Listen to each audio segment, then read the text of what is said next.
Finally conclude हुआ तो वो जैसे कहते हैं धड़ाम करके वो केस गिर गया।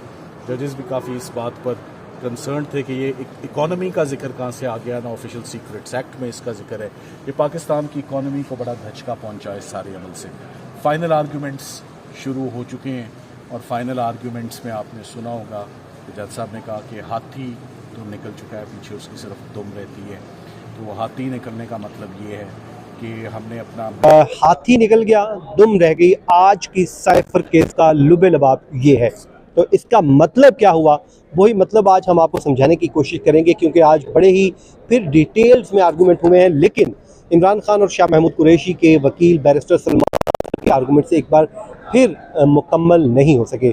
आप इस वक्त देख सकते हैं जो माहौल है इस्लामाबाद हाई कोर्ट में, अभी समाअत मुकम्मल हुई है और उनके जो हामी लोग थे, वकला थे, वो तमाम के तमाम लोग इस वक्त यहाँ से रवाना हो रहे हैं।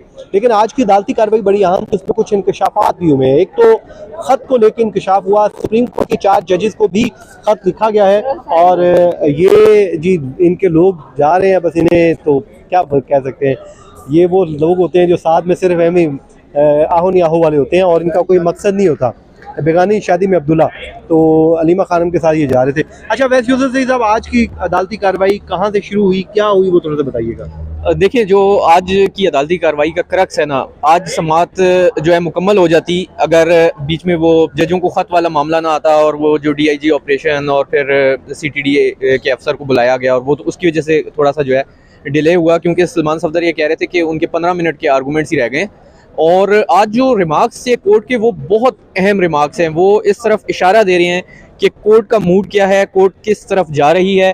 और उन्होंने ये कह दिया है आज जस्टिस मियां गुल हसन औरंगज़ेब ने कि जो 10 साल कैद की सज़ा हुई है वो तो आप केस को डिमोलिश करने में कामयाब हो गए हैं। यानी कि वो ये कह रहे हैं कि जो ये इल्ज़ाम था इमरान खान पर और शाह महमूद कुरैशी पर कि उन्होंने साइफ़र का जो कंटेंट है, जो सीक्रेट कंटेंट है, उसको पब्लिक किया है, रिवील किया है, उस हद तक कोर्ट मुतमिन नहीं हुई है प्रोसिक्यूशन के केस से और अभी तक के जो दलाइल हैं उससे वो मुत्तफिक नज़र आती है। ये अलग बात है कि बाद में मौका मिलेगा FIA के प्रोसिक्यूटर हामिद शाह साहब को, तो आम रिमार्क्स हैं कि आप फैसले को डिमोलिश यानी कि फैसले को तबाह बर्बाद करने में कामयाब हुए। देखिए, उन्होंने जब तमाम आर्गूमेंट सुने तो अदालत इस नतीजे पे पहुंची कि जो साइफर है ओरिजिनल वो कभी सामने नहीं आया। फिर उसकी जो कॉपीज थी उसका भी मतन सामने नहीं आया। एक तो ओरिजिनल साइफर नहीं आया, फिर जो उसकी कॉपीज यानी डीकोड करके बनाई गई थी वो भी सामने नहीं आई। तीसरी बात उन्होंने ये कही कि ये कहीं साबित नहीं हो रहा कि उन्होंने ये जो इन्फॉर्मेशन आई थी साइफर में वो कहीं पे बताई है, रिवील की है। ये कोर्ट ने आज कहा है, क्योंकि उन्होंने सारे जो रिकॉर्ड हैं उसका जायज़ा लेने के बाद ये रिमार्क्स दिए। अब एक चीज़ रह गई है इसमें, वो ये कहते हैं कि जो साइफर की कॉपी वापस नहीं की, ये चार्ज अपनी जगह अभी मौजूद है, क्योंकि ये एडमिटेड फैक्ट है कि जो कॉपी आई थी वज़ीर आज़म के पास वो वापस अभी तक नहीं हुई है। तो ये एक चार्ज है और इस चार्ज पे जो सज़ा है वो 2 साल कैद है, जो नेग्लिजेंस बनती है कि आपने लापरवाही और गफलत का मुजाहरा करते हुए एक अहम डॉक्यूमेंट था उसको घुमा दिया।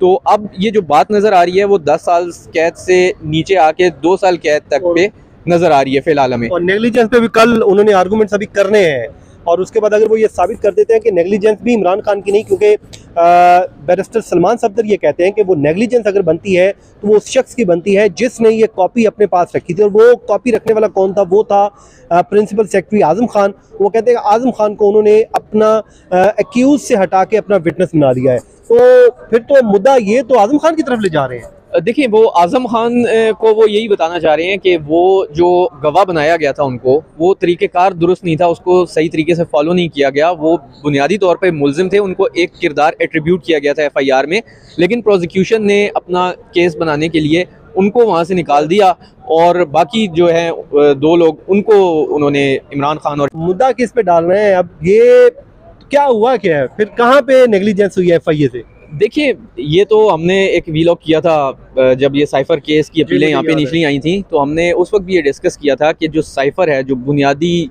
बोन ऑफ कंटेंशन है जिसकी वजह से ये सारा केस बनाया गया है, वो कहीं भी रिकॉर्ड पे नहीं है। तो जब बुनियादी डॉक्यूमेंट ही रिकॉर्ड पे ना हो तो ये केस बड़ा कमज़ोर कर देती है ये चीज़। और इमरान फारूक कत्ल केस में भी ये हुआ था कि जब वो केस यहाँ पे चला ATC में, तो वहाँ पर जज ने सबसे पहले फ़ाइल देख के कहा कि इसमें तो डेथ सर्टिफिकेट ही नहीं है इमरान फारूक का। तो उन्होंने कहा जब डेथ सर्टिफिकेट ही नहीं है तो फिर हम ये केस किस तरह चलाएं, किस तरह साबित होगा कि ये कत्ल भी हुआ है। तो बेशक वो आपको पता है टीवी में आया, अखबारों में आया, सारी चीज़ें, लेकिन कोर्ट जो है वो डॉक्यूमेंट्स पे चलती है, और वो भी सर्टिफाइड डॉक्यूमेंट्स में जो किसी एक डायरेक्ट उनके पास महकमे से आए या एक प्रोसीजर फॉलो करके आए। तो अब इसमें यही है मसला कि डॉक्यूमेंट साइफर ही नहीं है वो। उसने जो बैरिस्टर सफदर सलमान है उन्होंने एक दफा कहा था ये ऐसे ही है जैसे कत्ल का मुकदमा और बीच में लाश ही ना हो।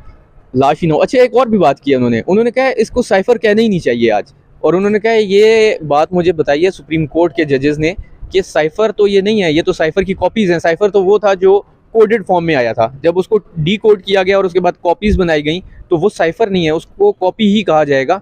और उन्होंने ये भी कहा कि इस बिल्डिंग के साथ ही एक बिल्डिंग है हाई कोर्ट के, साइफर तो आज भी उधर पड़ा हुआ है।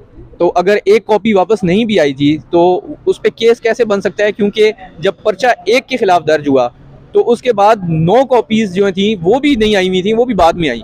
एक सिर्फ वो उन्होंने हवाला दिया था दौरान समात के सदर मुमलिकत की कॉपी जो है वो FIR से पहले आ गई थी। वो FIR से पहले आई, वो भी लेट थी, लेकिन FIR दर्ज होने से पहले आ गई थी। बल्कि उन्होंने कहा था बाकियों ने कापियां तब भेजी होगी पर्चा को रहे हैं। हाँ जी, तो आज भी उन्होंने ये नुक्ता उठाया है कोर्ट में कि अगर तो ये वापस ना करने का जो इल्ज़ाम है उस पर सज़ा होती है तो वो भी एक के खिलाफ केस क्यों चलेगा। नेग्लिजेंस के ऊपर भी तो 2 साल का मामला रह जाएगा। देखिए ये था जी आज की अदालती कार्रवाई। और बाकी जो आज जजेस के हवाले से भी एक मामला हुआ कि जैसे समात का आगाज़ हुआ तो चीफ जस्टिस ने कहा कि IG इस्लामाबाद और जो CTD के SSP सिक्योरिटी हैं वो भी इस्लामाबाद हाई कोर्ट में 15 मिनट में पेश हों। तो जब वो पहुंचे तो उन्होंने जजेस को खतूत मिले थे मशकूक, उसके हवाले से एक और इंकशाफ भी कर दिया। उन्होंने कहा जी लाहौर हाई कोर्ट के जजेस को भी वही रेशमा वाले खत मिल गए हैं और उसके अलावा सुप्रीम कोर्ट के 4 जजेस को भी खतूत मिले हैं।